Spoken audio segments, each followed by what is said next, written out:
I'm a married bi-curious male, and I spent an afternoon with a male S-worker. I offered him double his rate to add a neck massage to his services. I paid him $320. The real $20 bill was wrapped around 3 fake $100 bills. He pulled my neck the wrong way and I felt paralyzed and couldn't move certain parts of my body. I couldn't lift myself off the bed. I panicked and demanded a full refund. He said no and counted his money more carefully, and that's when he noticed the fake $100 bills. He took my watch and credit cards and left me naked in bed. I yelled until hotel guests got management to call an ambulance. I'm learning to walk again, but my wife doesn't support me at all. This is a very difficult time for me, as I've lost my job and health benefits. She's not the loving woman I married.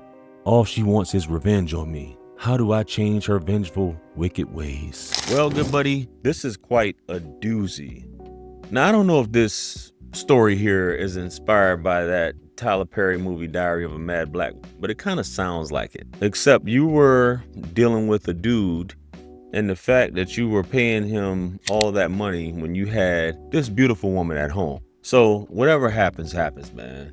If you're going to step out, just don't step out.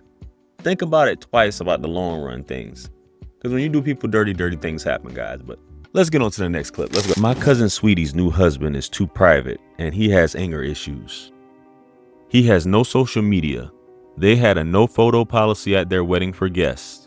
When an elderly uncle snapped a pic of the couple exchanging their vows, Mark stopped the ceremony and demanded our uncle be removed from the church. Uncle is 73. Several family members left the church with him in protest. These family members aren't speaking to Sweetie now. I did a full background check on Mark and found he served prison time for messing with minors. Sweetie's 11-year-old daughter lives in that house. I sent Sweetie the background report and she told me I was out of line for checking her husband's background, and then she blocked me. My concern is Sweetie's daughter.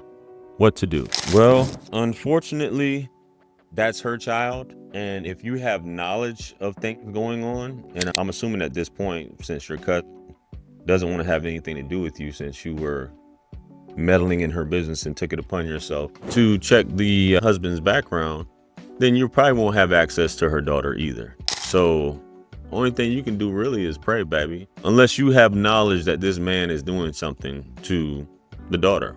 But what happens is, for fellas, this is the type of wifey you want, a wifey that's got your back regardless. And this man, it seems to be running his castle as he sees fit. The wife isn't impressionable, and regardless of what his past was, which he probably already told her, and she was accepting of it. So what's going on in their household is none of your concern. But let's get on to the next clip, guys. Let's go. My husband quit his job after he found out I was linking up with my coworker. I've apologized. I've stopped linking up with the guy, but my husband doesn't trust me anymore. He takes naps during the daytime so he can sit outside my workplace and watch my activity at night. Advice? So, good buddy quit his job after he found out you was linking up with your coworker. He quit his job, and so what is he doing? He's just sitting back, letting you go to work and standing outside. I mean, what? You work the night shift, right? And he's basically staking the place out, making sure you're not getting your cheeks clapped. This sounds crazy. So he has no intention of working. He doesn't trust you anymore. That sounds like y'all don't need to be together at this point, because whenever somebody cheats and you stay together, you're just pretending at this point. That's all you're basically doing. You can say, well, I'm over it. People forgive each other, but you never forget stuff like that.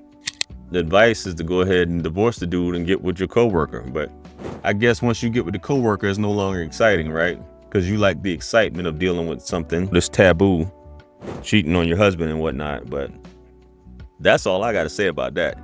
Let's get on to the next clip. Let's go. Crazies build castles in the sky. Psychotics live in them.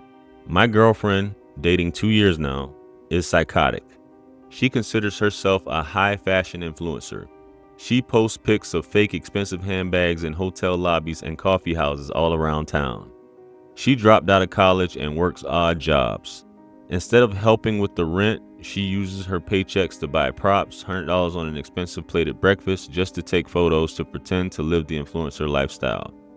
When I ask her to get real, she cries or demands that I make more money to build her online persona. I love her, but I can't seem to help her. Advice.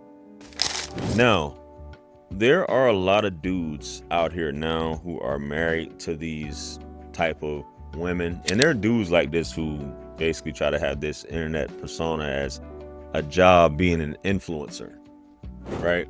And they are faking it till they make it or get somebody to book them or go on these different shows just to try to get some clout and become famous, hoping. And the fact that you're dating someone like this and she doesn't have her stuff together, that's on you for staying with her that long, for 2 years. A woman is basically using you at this point to live this lifestyle or just to have an appearance that she is well off. And that couldn't be far from the truth. So you have to look at that. Am I willing to deal with a psychotic woman or a woman who basically cares about appearances only? And if she does happen to make it, she's out of here?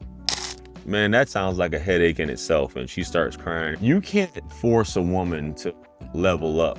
She's going to do what she wants to do. And when you try to be logical with her, she is going to break down and cry and say you don't support her and you need to be investing in her dream with the money that you work hard for, but she don't want to work hard, invest her money in the meanwhile. Man, leave that girl alone, man. Next clip, let's go. I divorced my wife of 22 years on the new year. I desired to celebrate my golden years with a beautiful, kinky woman, and I've been pleased with my choice until lately. My kinky queen begs nonstop for money that I don't have. I assume younger women would be cheaper to keep around. I told her that I've got retirement money that must be there for me as I age. She called me a sugarless daddy and said instead of living broke, I should go out in style. She's been asking me, aren't you sad? Don't you want to see the pearly gates? What's awkward is that here in Canada, we have an elective deletion program to end things whenever you want. She brought home information about it for me to read. Is she diabolical? Or does she value money so much that she assumes living on a budget is as bad as death? I talked to my ex-wife. She said, I agree with her. Deletion is the only option for a ninja like you. Advice? The fact that people are actually asking for advice on these topics is crazy, man. Like, what are we doing here? She's saying basically spend all money on her and you about to go out with a bang. You do all the drugs, chase all the women, spend the money on her. Man, you better be looking out because she probably gonna do something to you, man. That's what I would say. But I would take her advice and I would just deal with different chicks. If you can get one young chick, you can get another one. And live the best days of your life. Don't worry. A woman will put you in the grave early, bro. That's a fact. Let's get on to the next one, guys. Let's go. My girlfriend Betty told me she found a second job, an overnight home carer job. She told me she did light chores and mostly just visited with the elderly. The clients paid her in cash. Recently, she came home tired and didn't shower like she usually does, and she plopped in the bed next to me. I smelled a woman on her face and a male's glaze in her hair. I woke her up and asked, what the hell kind of job you doing? She said, if you don't like to eat good food and sleep in this comfy bed, you can leave. But what you can't do is ask about how I make my money. I'm not working now, so my options are limited, but I can't stomach her swinging with old people. What to do? I smelled a woman on her face and a male's glaze in her hair. A male's glaze in her hair? Man, listen. Whoever has the goal makes the rules, I always say. If this woman, obviously this is your place, or this is her place, excuse me, and she's talking to you like this, and she comes home, I mean, it's a certain point. I guess people make it work, but I just can't, I couldn't be with a woman that is basically working overnight, or we're working on different shifts, or she's out working while I'm home asleep. That's just me. That's like roommates to me. So maybe she's frustrated, or maybe she likes what she does, but bottom line, she's frustrated because you aren't taking care of her. I mean, it's your girlfriend, but that's a crazy one, man. Anyway, guys, let me know what you guys think about these stories here. Comment below. Like, share, comment, and subscribe. Much blessings and abundance. Stick around for the next videos. It's going to pop up on the screen below. That's where I'm going to see you guys. That is your favorite everything. This is Wisdom. I'm the best. Let's run it up to 1 million. Quit playing with me. Peace.